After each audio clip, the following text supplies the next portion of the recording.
کوئی خطیب، کوئی عالم، مجتہد، فقیہ، کوئی بھی منبر پہ آئے، اصول یہ تھا. اب کچھ لوگ اس سنت کو ترک کر دیں تو دوسری بات ہے کہ آنے کے بعد سب سے پہلے کہے گا فاتحہ، سورہ فاتحہ. اس کی معنویت کیا ہے؟ کس لیے کہتے ہیں فاتحہ؟ کس کے لیے پڑھتے ہیں فاتحہ؟ کس کو نذر کرتے ہیں فاتحہ؟ یہ معلوم ہونا چاہیے نا. یہ طریقہ کیوں ہے براہ راست آتے ہی میں تقریر اردو میں شروع کر دوں؟ نہیں، فاتحہ کہوں گا، پھر عربی میں خطبہ ہوگا مختصر سا، اس کے بعد آیت ہوگی قرآن کی، پھر بیان ہوگا. یہ سورہ فاتحہ اس لیے پڑھتے ہیں کہ کچھ بھی ہم کتنی ہی تعریف کر لیں خدا کی، خدا کے رسول کی، اماموں کی، اولیاء اللہ کی، عباد اللہ صالحین کی، کتنی ہی تعریف کر لیں، ہم کیا، ہماری زبان کیا، ہم کیا، ہماری فکر کیا، ہماری تعبیریں کیا. اس لیے بہتر یہ ہے کہ ان کی خدمت میں سب سے پہلے وہ نذرانہ پیش کریں جس میں ان کی تعریف خود خالق کائنات نے فرمائی ہے، اور پھر ہم اپنی بات کہیں اس آرزو کے ساتھ، اس دعا اور التجا کو دل میں لے کر کہ اس کلام الہی کے صدقے میں ہماری مدح خوانی بھی سن لیں. اور فرمایا ورنہ ہماری کیا بساط کہ ہم ان کے شایان شان کوئی کلام تخلیق کر سکیں.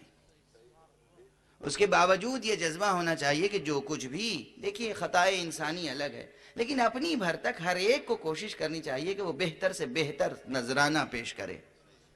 اور بہتر سے بہتر نذرانہ یہ ہے کہ کم سے کم زبان نوک پلک سے تو درست ہو، قافیے تو درست ہو، تلفظ تو درست ہو، کم سے کم قافیہ اور ردیف تو درست ہو. اور اس لیے کہیں اور استادی و شاگردی کا گویا ادب اور یہ تہذیب اور یہ طریقہ رائج ہو یا نہ ہو، مگر میں دست ادب جوڑ کے عرض کر رہا ہوں کہ جو لوگ یہاں کلام پڑھیں، یعنی یہاں سے مراد ہے دربار اہل بیت میں. دیکھیے آج بہت ہی سلیس اور بہت ہی عام فہم گفتگو کر رہا ہوں، لیکن بے حد مفید سمجھتا ہوں اسے. ایک اور مثال دے دوں.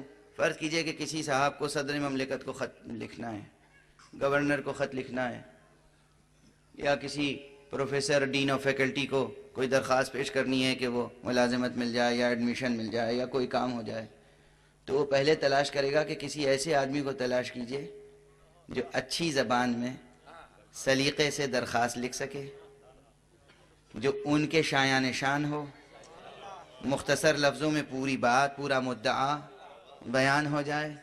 ایسا نہ ہو کہ خط دیکھتے ہی وہ ردی کی ٹوکری میں ڈال دیا جائے، ہے نا؟ ایسا نہ ہو.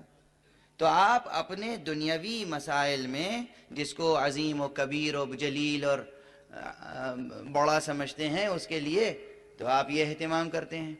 اور جب آپ خدمت مولا میں نذرانہ پیش کرتے ہیں تو کوئی ضرورت محسوس نہیں کرتے فجر کو فجر کہہ رہے ہیں، قبر کو قبر کہہ رہے ہیں، کچھ بھی کہہ رہے ہیں. معاف کیجئے گا، معاف کیجئے گا، جو بھی ہو، جس کا بھی کلام ہو، میں دست ادب جوڑ کے عرض کر رہا ہوں.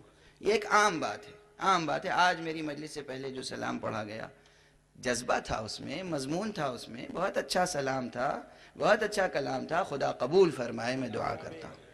لیکن ادبی معیار کا لحاظ نہیں رکھا گیا. میرے برادر محترم جناب نجم الحسن جعفری صاحب مجھے بہت دور سے دیکھ رہے ہیں کہ یہ آج آپ مجلس میں کیا فرمانے لگے. دل آزاری نہیں کر رہا ہوں، یہ بھی میرا فریضہ ہے. کل کہہ چکا ہوں، آپ کو خوش کرنے کا ہنر بھی رکھتا ہوں، ناراض کرنے کا ہنر بھی رکھتا ہوں. آپ ناراض آج ہو کے جائیں گے، لیکن آپ اور آپ کی نسلیں مجھے دعائیں دیں گی. عزاداری کا جو ایک معیار ہے وہ قائم رہنا چاہیے. یہاں پوری دنیا سمٹ کے آتی تھی اور یہاں سے زبان سیکھ کے جاتی تھی، تہذیب سیکھ کے جاتی تھی، ادب سیکھ کے جاتی تھی، محاورے درست کر کے جاتی تھی. ضرب الامثال کا محل استعمال یہاں بتایا جاتا تھا. آج ہمارے یہاں ادب ختم ہو گیا. بہرحال اگر بہت زیادہ میری گفتگو تلخ محسوس ہوئی ہو تو بہت بلند آواز سے صلوات بھیج دیجئے محمد.